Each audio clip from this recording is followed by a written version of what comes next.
Hey dude, I'm Cupid Miss Prime, and I'm here recording on the Galaxy S8 QHD 25 something by 1440 on the front camera, which is impressive. And today's topic I want to talk about is I read it right now. It says, look at it right there. ASUS is reportedly done with Android Wear and the Zen Watch line after the third one. And it says it comes from sources, the supply chain, who claim that ASUS is moving only 5,000 to 6,000 units a month, spanning the whole entire Zen Watch line. And so it says it's gonna leave only LG and Huawei. There's other companies doing Android Wear, especially watch companies, Casio. What's the other one? There's another one that's expensive. I forgot the name. It's $1,500, and they're doing another one. So, and it's selling well. So I don't know what's the big deal about ASUS. Even though it's a good watch, I have the ASUS Zen Watch 2. It is a really good watch, and the Zen Watch 3 looks amazing. But I don't know why they're giving up. But here's the problem with Android Wear, guys. Android Wear is a wild west. You know what I mean? There's so much hardware fragmentation on these watches. You got, let's see, you got a bunch of watches coming out, and then the update, the Android 2.0 Android Wear had to be delayed. So they bring out a watch that is supposed to have the latest update, but then Google delays the OS, and they had to bring out the watch with older software. You see the problem, guys? You see the problem with Android Wear? How it's a big wild west. It's bro, that's the problem. On top of that, it's not selling well because not enough marketing. And then I see everywhere people buying Apple Watches. I see so many people with Apple Watches. Apple is just doing a great job in marketing, guys. I mean, also as a brand, people will buy anything that just says Apple on it. But Apple Watch is a very good watch. I wish it worked on Android. I will buy one because it's the only good watch out there. I mean, it has great fitness. It's perfect because it has a good heart rate, and it's very accurate. I heard from a lot of people say it's the most accurate watch that reads your heart rate. You know what I mean? So Apple's doing the right thing. I talked to a few people on it. The fitness on it is awesome. What else? You know, water resistant completely. You can swim with it. A lot of Android watches don't have that. And then on top of that, you see the LG Sport Watch that came out from Google.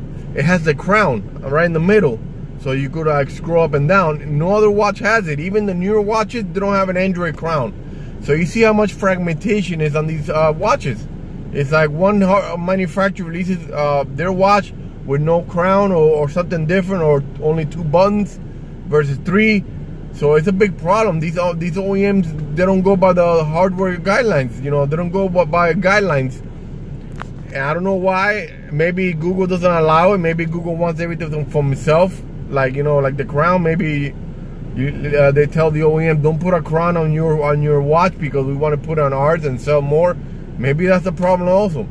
But in my opinion, how Android Wear should have been from the beginning is, it should have been just Google making Android Wear watches. That's it. Nobody else.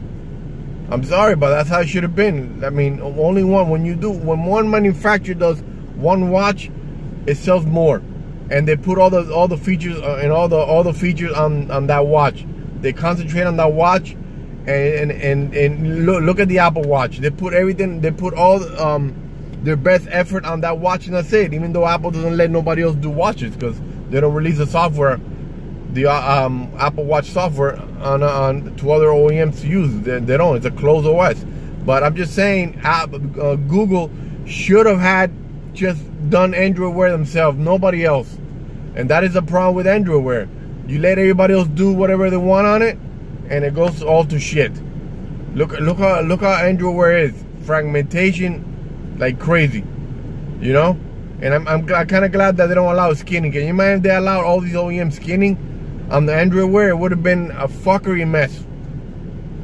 So I think Google, maybe it's a good sign that it's a lot of people are dropping Android Wear, even though other manufacturers like watches, like I said, a bunch of watchmakers like Nixon, Casio, they're making their own watches. I mean, only Asus is dropping out.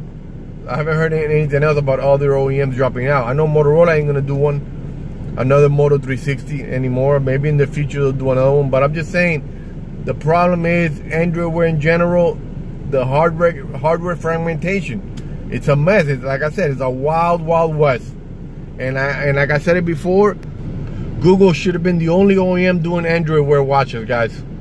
That's how I feel about it. I mean, you got the Crown, you got Android Pay, everything. The LG Sport Watch is perfect. It's just hard to purchase, and it's expensive. It should have been like $199. You guys take care. Hit the like button if you want to subscribe. Comment. What do you think about my about this video? What do you think about Android Wear? Like Asus dropping out.